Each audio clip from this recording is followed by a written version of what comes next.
lucky, so we've sent Steph to a poshy business to find out what they're hoping for there. Morning to you. They've been very busy. Morning. It certainly is. Good morning to you. Morning, everyone. Yes, I'm here at Steelite International, and they make around 500,000 pieces every single week. You can see Heather there, who is just finishing off one of the containers there. It's certainly a busy operation. There's more than 1,000 people who are employed here, and I'm just going to have a chat with a couple of workers. Sorry to interrupt you, Pauline. Just to ask you a bit about how do you think about the economy at the moment and the business world? Are you pretty happy with how life is at the moment? Not really, no. Not really. It's not what's it for us now. What do you think is the main issue?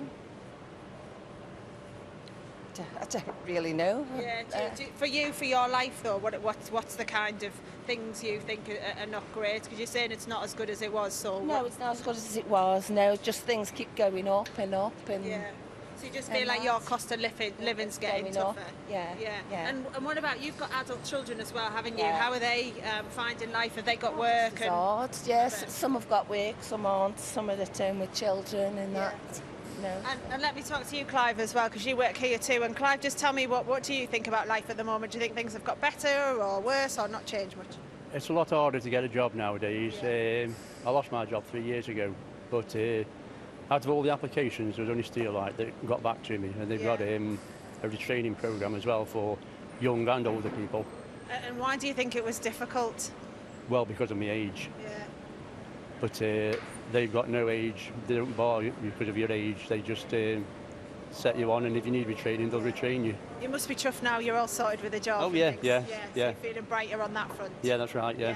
Great, Clive. I'm going to let you carry on as well. Thank you very much for your time. I'm going to nip round here because I just want you to come and meet the boss of this company as well, because it's a company that has been investing a lot of money in trying to make it more efficient. Good morning to you, Kevin. Just tell us a bit about what you would like to hear today in the budget that would help your business. Well, I think the first thing is to assist with tax incentives.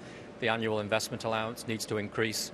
We'd like to see investment in terms of tax breaks for green energy efficiency. Like to see a simplification of green taxes and a reduction of that burden so that we have a level playing field internationally. Like to see investment in people and skills, a reduction of red tape. These are the key things we'll be looking for. Yeah, we'll know in a few hours whether you get any of that. Thank you very much for your time this morning, Kevin. There's one other person I want you to meet as well before I go, but the reason why I'm in Stoke is because this area is one of the least productive in the country. In other words, there's less money generated per worker compared to other areas in the country. And we can talk to Yale, who's an economist, about this. Well, we were hoping to hear from the economist. Yes. It looks marvellous, but sadly it's all gone very quiet. So that was Steph. It sounds to me like a plug had come out. Yeah. Coverage of the budget, though. They're back. Are they back? Are they back? Is she back? Let's go back to her. You're back, Steph. We can hear you now. Back? Oh, right. Let's try again.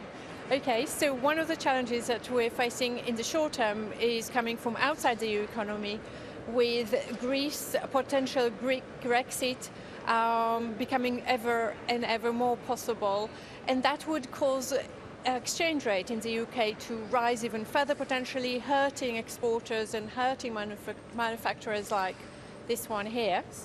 So there's problems in the short term, but in the long term, there's been lots of talk about rebalancing the economy, and that's part of our problem, isn't it? That we haven't managed to rebalance the economy. We're still very dependent on services.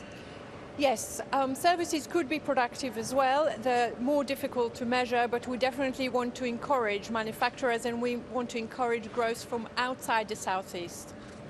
Excellent. Yeah, thank you very much for your time this morning. It's been quite comfy on this sofa. It's nice having the sofa with me, actually. I could get used to this. But that's it for me. Of course, the budget we'll find out a bit later on, about 12:30, and I'll be covering it again tomorrow to find out what it means for you. We need it back in the office, Steph.